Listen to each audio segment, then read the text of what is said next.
ચૈતર વસાવાની અટકાયત શું કામ કરવામાં આવી એના વિશે હું તમારી સાથે વાત કરીશ। એક બ્રેકિંગ ન્યૂઝ સામે આવ્યા છે।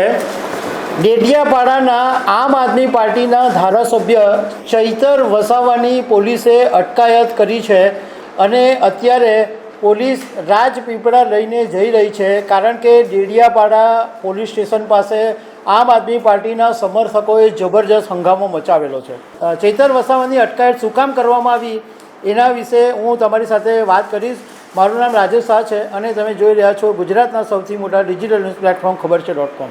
પોલીસે ચૈતર વસાવાની અટકાયત કરી લીધી છે, કારણ કે એવું જાણવા મળ્યું કે નર્મદા જિલ્લાની એક સંકલન સમિતિની બેઠક મળી હતી અને એમાં આમ આદમી પાર્ટીના ચૈતર વસાવા અને ભાજપના નેતાઓ પણ સામેલ હતા અને વાત હતી વરસાદને લગતી કે વરસાદની અંદર કામગીરી નથી થઈ એ બાબતની ચર્ચા ચાલી રહી હતી। એમાં ચૈતર વસાવા અને આ ભાજપના નેતા વચ્ચે ઉગ્ર બોલાચાલી થઈ અને એવો આરોપ છે કે ચૈતર વસાવાએ ભાજપના નેતા અને પંચાયતના પ્રમુખને માર્યો છે અને એ બાબતની ફરિયાદ થવાને કારણે સૌથી પહેલાં ચૈતર વસાવાની ડેડિયાપાડા પોલીસ સ્ટેશને અટકાયત કરવામાં આવી હતી, પરંતુ આમ આદમી પાર્ટીના સમર્થકો એટલી બધી મોટી સંખ્યામાં ડેડિયાપાડા પોલીસ સ્ટેશન પહોંચી ગયા કે પોલીસે આખરે એમને ત્યાંથી હટાવી અને રાજપીપળા પોલીસ સ્ટેશન અત્યારે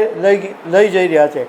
આમ આદમી પાર્ટીના સમર્થકો આ પોલીસની ગાડીની આગળ સૂઈ ગયા હતા અને એટલો બધો હંગામો મચાવ્યો કે મોટો કાફલો બોલાવવો પડ્યો અને પોલીસ એ પછી અત્યારે એમને રાજપીપળા લઈ જઈ રહી છે।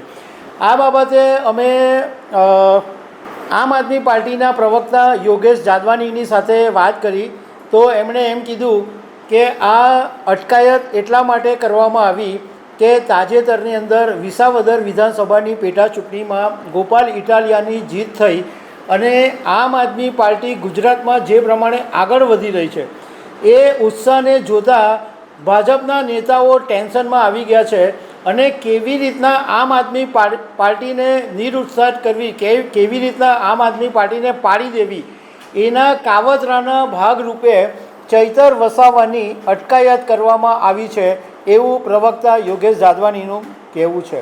તો દર્શક મિત્રો, આવી અનેક વાતો સાથે અમે તમને મળતા રહીશું। Thank you very much.